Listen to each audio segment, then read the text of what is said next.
How to deal with loss. Why not create a world in which you are constantly tortured, a world designed by you that does everything in its power to escalate your suffering? There is no right or wrong way to grieve. Did the schools forget to teach us how to deal with the aftermath of getting your job application rejected so you don't get distracted while driving and accidentally kill your son? Well, Housemarque must have noticed that schools were slacking on teaching us about mourning and guilt. So they took matters into their own hands and gave us Celine. Hey, I don't deserve peace, but I deserve to die repeatedly trying to figure out why I keep on dying over and over. Oh, Helios, I gotta run. So with a fresh new PlayStation 5 exclusive, we will look at one woman's determination to mourn in what might be the most convoluted way ever.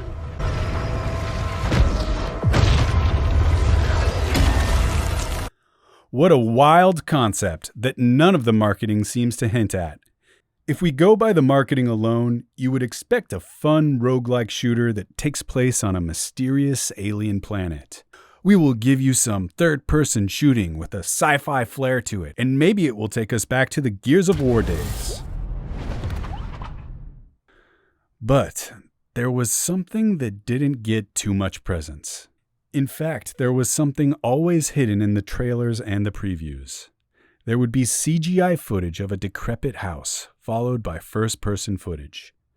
Could this be the sci-fi adaptation of the unreleased cult classic PT?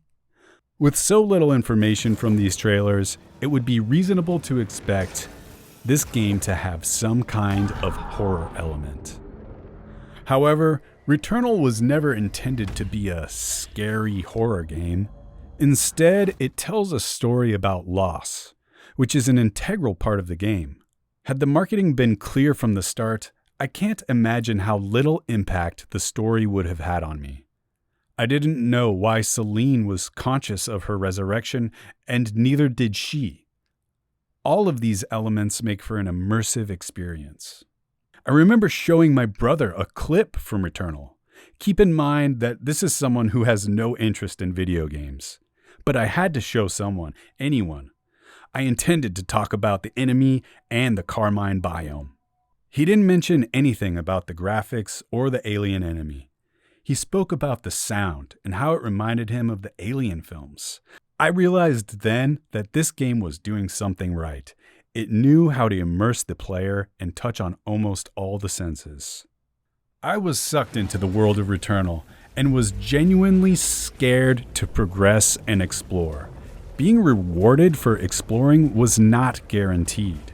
Instead, I would leave most treasure rooms in a worse condition than when I entered.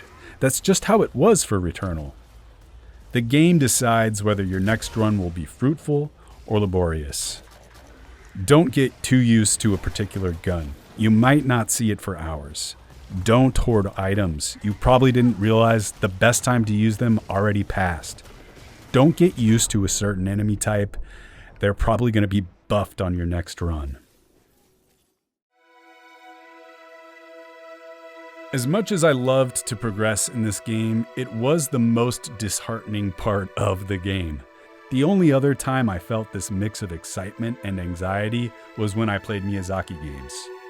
I could farm, improve my stats, and learn enemy attack patterns from multiple runs. I'm not saying I can't do that in Returnal, I just have one opportunity to do that in Returnal. It would take hours to learn about the boss, let alone kill it. The journey to the boss was arduous, and I had to perfect that run before even attempting to fight the boss. Yes, I felt frustrated and never truly felt a feeling of satisfaction. I never felt good or bad at the game. I wouldn't spend over 100 hours on something just to be terrible at it. I couldn't get good weapons or items, man.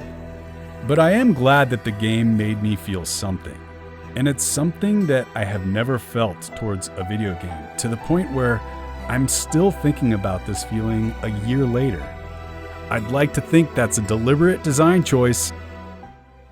Here we have this character that is tortured by her past. She cannot forgive herself and blames herself for her son's death.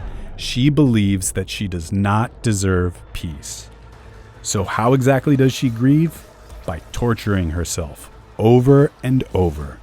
She doesn't want peace, so she finds herself in a world that punishes her all the time. I'm still trying to figure out if this world is of her design.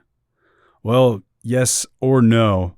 There is evidence that suggests that this world existed before Celine, but I'd like to think that she sat down and created this entire world from the ground up, with this being the only acceptable way for her to deal with her loss. Who taught her how to mourn? Nobody. This might be her only way of accepting the past, by torturing herself over and over.